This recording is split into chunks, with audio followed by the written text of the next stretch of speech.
శ్రీ విఘ్నేశ్వరాయ నమ. ఓం శ్రీ గురువే నమ. ఓం శ్రీ మాత్రే నమ. ఈరోజు న్యూమరాలజీ అనే ఒక వీడియోని మీ ముందుకు తీసుకొస్తున్నాను.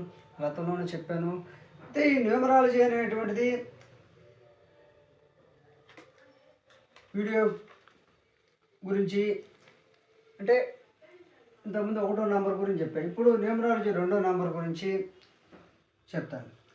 ఈ న్యూమరాలజీ 2వ నంబర్ అనేటువంటిది ఫలితం ఎలా ఉంటుందంటే 2/10/1869 మహాత్మా గాంధీ పుట్టాడు.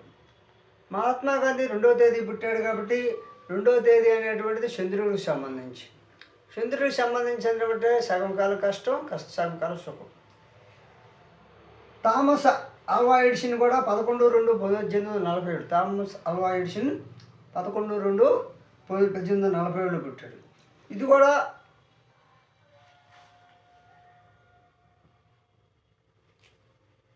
ఒకటి రెండు అంటే ఒక రకంగా 2 కన్నా 11 ఒక రకంగా మేలే. కానీ అయినా అతను కూడా విద్యుత్ బల్బును కనుక్కొని 99 సార్లు కనుక్కొని 100 ప్రయోగంలో సక్సెస్ అయ్యాడు కదా. బల్బును కనుక్కొని థామస్ ఆల్వా ఎడిసన్. కాబట్టి సగం కాలం కష్టం, సగం కాలం వెన్నెల. కాబట్టి మనిషికేమో పేరేమో వస్తుంది. అదేవిధంగా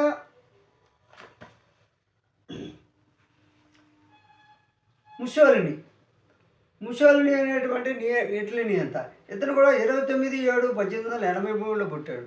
అంటే 29/2/11 11/11/11/11/12 అంటే ముసోలిని కూడా 2వ నంబర్లో పుట్టాడు. ఈ 2వ నంబర్లో నియంతగా పనిచేశాడు. నియంతగా పనిచేసినమంటే కొంతకాలం కష్టాలు పడ్డాడు, కొంతకాలం సుఖాలు అనుభవించాడు.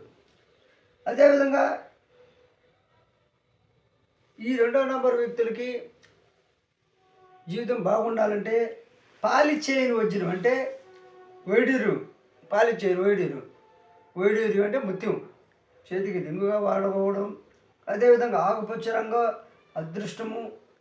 ఆకుపచ్చ రంగు కనబడితే అదృష్టము, ఉత్సాహము, అదేవిధంగా ప్రశాంతత అంటే 2వ నంబర్ అండి. ఇది న్యూమరాలజీ 2వ తేదీ కానీ 2వ నంబరు పేరు ప్రకారం 2వ నంబరు 2వ తేదీ పుట్టిన. అదేవిధంగా 2వ తేదీ పుట్టిన వాళ్ళకి 1, 4 అంటే 1వ నంబరు 4వ నంబరులో అంటే 1వ తేదీ కానీ 4వ తేదీ పుట్టిన స్త్రీలు 2వ నంబర్కి వివాహానికి అనుకూలము. అదేవిధంగా 4వ తేదీ 1వ తేదీ పుట్టినా కూడా వివాహానికి మంచిది. అంటే వరుడు 1వ తేదీ 4వ తేదీ పుడితే వివాహానికి 4వ తేదీ 1వ తేదీ స్త్రీ మంచిది. అదేవిధంగా 1వ తేదీ 1వ తేదీ అంటే 1వ తేదీ పుట్టిన వాళ్ళు 1వ తేదీకి మంచిది. 2వ తేదీ పుట్టినటువంటి వరుడికి 2వ తేదీ 1వ తేదీ పుట్టిన స్త్రీ మంచిది. 2వ తేదీ పుట్టిన వరుడికి 2వ తేదీ 1వ తేదీ స్త్రీకి వివాహం మంచిది. అదేవిధంగా 7/1/1/1 ఈ విధంగా తేదీలో పుడితే ఆ స్త్రీలు ఆ వరుడికి మంచిది.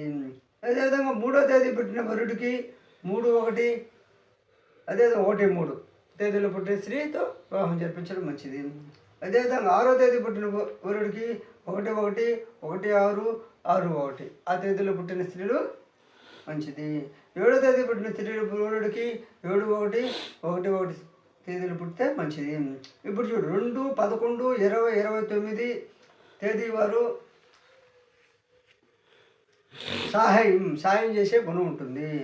తేదీ వారు 2, 11, 20, 29 తేదీలు పుడితే సాయం చేసే గుణం ఉంటుంది. ఎందుకంటే సగంకాలం కష్టం, సగంకాలం సుఖం కాబట్టి ఈ కష్టాలు పడేటప్పుడు అతను సాయం చేయాలని ఉంటుంది. సుఖపడేటప్పుడు ఇతరులకు సాయం చేయాలని రాకపోయినా కష్టాలు పడేటప్పుడు అతను గుర్తొస్తాయి.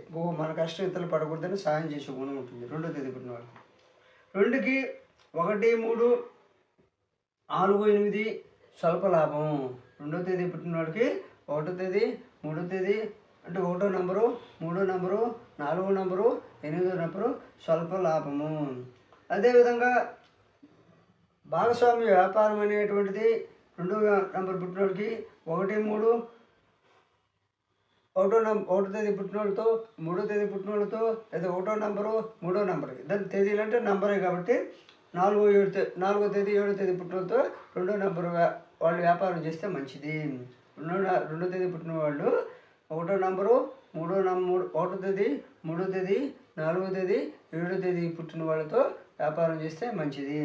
దాని ప్రకారం మళ్ళీ న్యూమరాలజీ కూడా ఒక రకంగా చూసుకుంటే మంచిది. న్యూమరాలజీ కూడా పేర్లు అన్నీ కూడి ఆ విధంగా నంబర్ వచ్చేటట్టు చూసుకొని వాళ్ళతో భాగస్వామ్య వ్యాపారం చేసుకుంటే మంచిది. అదేవిధంగా వృత్తి అనేటువంటిది 2వ తేదీ పుట్టిన వాళ్ళకి ఫోటో స్టూడియో వ్యాపారము, రంగుల వ్యాపారము, బట్టల వ్యాపారము, నగల వ్యాపారము, నూనెల వ్యాపారం, నూనె అనేది ద్రవ పదార్థాల వ్యాపారము, అలంకార వస్తువుల వ్యాపారం చేసుకుంటే మంచిది. అదేవిధంగా 2వ తేదీ పుట్టిన వాళ్ళకి వ్యతిరేక అంటే 8, 9 అనేటువంటికి 2వ తేదీ పుట్టిన వారికి 8వ నంబరు, 8వ తేదీలు పుట్టిన వాళ్ళు 9వ తేదీ పుట్టిన వాళ్ళు లేక 8వ నంబరు 9వ నంబరు వ్యతిరేకులు. ఆ తేదీలు పుట్టితే 8, 9 రెండుకి వ్యతిరేకము. అదేవిధంగా అదృష్టం అనేటువంటిది 2వ తేదీ పుట్టిన వాళ్ళకి 7, 16, 25, 34, 43 సంవత్సరాలు అదృష్ట సంవత్సరాలు చెప్పుకోవాలి. 2వ తేదీ పుట్టిన వాళ్ళకి 7వ సంవత్సరం, 16వ సంవత్సరం, 25వ సంవత్సరం, 34వ సంవత్సరం, 43 సంవత్సరాలు అదృష్టము. ఇతరుల సహకారంతో చేసే పనులు ఏంటంటే 2వ తేదీ పుట్టిన వాళ్ళు ఇతరుల సహకారంతో చేసే తేదీలు 1వ తేదీ ఇతరుల సహకారం తీసుకోవాలన్నప్పుడు 1వ తేదీ, 10వ తేదీ, 19వ తేదీ, 28వ తేదీల్లో ఇతర సహకారంతో చేసే పనులు సక్సెస్ అవుతాయి. అంటే 2వ తేదీ పుట్టిన వాళ్ళు 1వ తేదీ అంటే ఏ నెలైనా 1వ తేదీ, 10వ తేదీ, 19వ తేదీ, 28వ తేదీ మంచి తేదీలు చూసుకొని పని చేస్తే మంచి సహకారం వస్తుంది, మంచి లాభం వస్తుంది.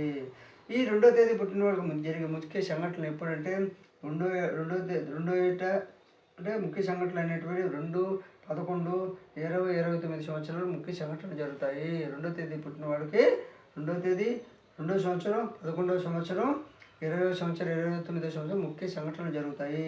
అంటే అది లాభం రావచ్చు. ఆ సంఘటనలు అనేటువంటివి ఆ యొక్క అప్పుడున్న గ్రహాల పరిస్థితులను బట్టి చెప్పాలి. వీలైనంత మంచి సంఘటనలు జరుగుతాయి. స్వార్థం వదలాలి. వీళ్ళకి స్వార్థం ఉంటుంది కాబట్టి ఈ 2వ తేదీ పుట్టిన వాళ్ళు స్వార్థం వదిలితే మంచి జరుగుతుంది. అదేవిధంగా ఈ యొక్క 2వ తేదీ పుట్టిన వాళ్ళు ఈ కల్పనా శక్తి కల్పించుకొని చెప్పేది ఎక్కువ ఉంటుంది. చంద్రుడు చూసావు కదా 28 భార్యల్లో గురించి చెప్పేటప్పుడు ఇన్ని అబద్ధాలు ఒక స్త్రీకి తెలియకుండా ఒక స్త్రీగా ఈ విధంగా పెళ్ళిళ్ళు చేసుకొని ఇన్ని అబద్ధాలు అవంటే కల్పించుకొని ఏదో ఒక అబద్ధం చెప్పే అవకాశం ఉంటుంది. కాబట్టి కల్పనా శక్తి 2వ తేదీ పుట్టిన వాళ్ళకు ఉంటుంది. అదేవిధంగా దెబ్బలాటల్లో కూడా వీళ్ళు గటుకులు అంటే దెబ్బలాడడంలో 2వ తేదీ పుట్టిన వాళ్ళు గటుకులుగా ఉంటారు. అంటే గొడవలు పెట్టుకోవడం అవి చేయడం. అదేవిధంగా ఈ తేదీలో పుట్టిన వాళ్ళు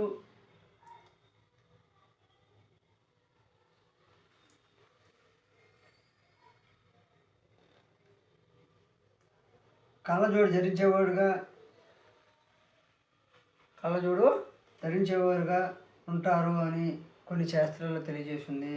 కానీ వీరు వాస్తవంగా చూడచక్కని కంటి రూపం ఉంటుంది, ముఖ రూపం కూడా చూడచక్కగా ఉంటుంది. 2వ నెంబర్ పుట్టితే చంద్రుడి 2వ నెంబర్ అంటే చంద్రుడు ఎంత అందంగా ఉంటాడో ఆ విధంగా 2వ నెంబర్లో 2వ తేదీ పుట్టిన వాళ్ళు వీలైనంత వరకు చంద్రుడు ఏ విధంగా అందంగా ఉంటాడో ఆ విధమైన అందం ఉంటుంది. అయితే చంద్రుడిలాగానే వీరు 27 మంది బహుభార్యత్వం ఉంటుంది. ఈ రోజుల్లో కలియుగంలో బహుభార్యత్వం లేదు కాబట్టి వీళ్ళు కళాపురుషులుగా ఉంటారు. కాబట్టి చంద్రుడు ఏ విధంగా అయితే తన 15 రోజుల కాలాన్ని ఈ విధంగా చేయడం ఏం చేసుకుంటున్నాడో ఈ 2వ తేదీ పుట్టిన వాళ్ళు ఏదో ఒక రోజు ఈ విధంగా గోపాలకృష్ణులాగా తిరిగి ఆ విధంగా తన జీవితంలో కోల్పోవాల్సి వస్తుంది. కాబట్టి కొన్ని రెమెడీ చేసుకుంటే అంటే చంద్రుడికి నవగ్రహాలు ఉంటాయి కదా, చంద్రుడికి కొంచెం తైలాభిషేకం చేసుకోవడం, చంద్రుడి చుట్టూ ప్రదక్షిణ చేసుకోవడం వల్ల, అదేవిధంగా చంద్రుడు శివుడు కాబట్టి శివుని యొక్క అభిషేకం చేసుకుంటే ఈ యొక్క 2వ తేదీన పుట్టిన వాళ్ళకి ఆ సగం కష్టాలు సగం అనేటువంటివి కొత్తగా తొలగే అవకాశం ఉంటుంది. కాబట్టి ఈ శివుడికి అభిషేకం చేస్తే చంద్ర దోషాలు పోతాయి, విష్ణువుకి అభిషేకాలు చేస్తే సూర్య దోషాలు పోతాయి. సూర్య చంద్రులు అనేవాడు ప్రతి ఒక్కరికి దేవుళ్ళు. ప్రతి ఒక్క కులానికి, ప్రతి ఒక్క మతానికి, ప్రతి ఒక్క ప్రాంతానికి సూర్యచంద్రుల దేవుళ్ళు కాబట్టి సూర్యుడిని ఎవరైతే 1వ నంబర్ వాళ్ళు విష్ణువుని ధ్యానించి విష్ణువుకి అభిషేకం చేసుకుంటారు. 2వ నంబర్ వాళ్ళు చంద్రుడిని ధ్యానించి శివుడికి అభిషేకం చేస్తారు. కాబట్టి ఈ యొక్క పోలికలు, ఈ యొక్క కంపారిజం అనేటువంటిది చాలా ప్రతి మనిషికి అవసరము. అదేవిధంగా ఈ 2వ నంబర్లో పుట్టిన వాళ్ళు నిరంతరం చంచల స్వభావం ఉంటుంది. చంచల స్వభావం అనేటువంటిది ఉంటుంది. ఈ చంచల స్వభావం అంటే ఏంటంటే వాళ్ళు ఏ సమయంలో ఏ పని చేస్తారో తెలియదు, ఏ సమయంలో ఏ నిర్ణయం తీసుకుంటారో తెలియదు. అటువంటిది చంచల స్వభావం అంటే. తను పట్టిన కుందేలకు 3 కాళ్ళు అంటారు. తను పట్టిన కుందేలకు 3 కాళ్ళు అనేటువంటి గుణం ఉంటుంది. కాబట్టి ఈ 2 న్యూమరాలజీ ప్రకారం 2వ నంబర్లో పుట్టిన వాళ్ళు మాత్రం చాలా వేసే ప్రతి అడుగు, ముందుకేసే అడుగు జాగ్రత్తగా వేయాలి. చంద్రుడు ఏ విధంగా శాపగ్రస్తుడిగా మారాడో తన జీవితంలో సగకాలం క్షీణించిపోయింది కదా, అంటే చీకటి అమావాస్య, కొంతకాలం పౌర్ణమి. అదేవిధంగా అతను 27 మంది స్త్రీలను పెళ్లి చేసుకొని ఒకరికి తెలియకుండా ఒకరిని ఏ విధంగా పెళ్ళిళ్ళు చేసుకున్నాడు. 27 మంది భార్యల్లో ఒక భార్యని మాత్రమే బాగా ఆరాధన చేసి మిగతా 26 మంది భార్యల యొక్క కోపానికి ఎలా గురయ్యాడో, ఏ విధంగా శాపానికి గురయ్యాడో అది పురాణాల ప్రకారం తెలిసి ఉంటుంది ఆల్మోస్ట్ వాళ్ళందరికీ. కాబట్టి చంద్రుడిలాగా మీ చంచల శోభాన్ని వదిలేసి చంద్రుడు 2వ తేదీన పుట్టిన వాళ్ళు సూర్యునికి అభిషేకాలు చేసుకోవడం, 1వ తేదీ పుట్టిన వాళ్ళకి విష్ణువుకి అభిషేకాలు చేసుకుంటూ ఉంటే తర్వాత నిరంతర ప్రక్రియ ఇప్పుడు ఏ గ్రహ దోషం ఉంటే ఆ గ్రహాలకు అభిషేకాలు చేసుకోవడం అనేది కామన్ అయిపోయింది. ఎందుకంటే మనిషి చేసే పాపాలు, దోషాలు, అబద్ధాలు, బంధుప్రీతి ఇవన్నీ కామన్గా చుట్టుముట్టాయి. కాబట్టి ఈ రోజుకు ఒక దేవుడు, పూటకు ఒక దేవుడు, గంటకు ఒక దేవుడు ఈ విధంగా మారి మనిషి సంచరిస్తున్నాడు. కాబట్టి ఈ విధంగా 2వ తేదీ పుట్టిన వాళ్ళు జాగ్రత్తలు పడతారని, చంచల శోభాన్ని వదలాలంటే దైవభక్తి ఒకటే మార్గం తెలియజేస్తూ నేను చెప్పిన వీడియో నచ్చితే లైక్ చేసి, షేర్ చేసి, సబ్స్క్రైబ్ చేయండి.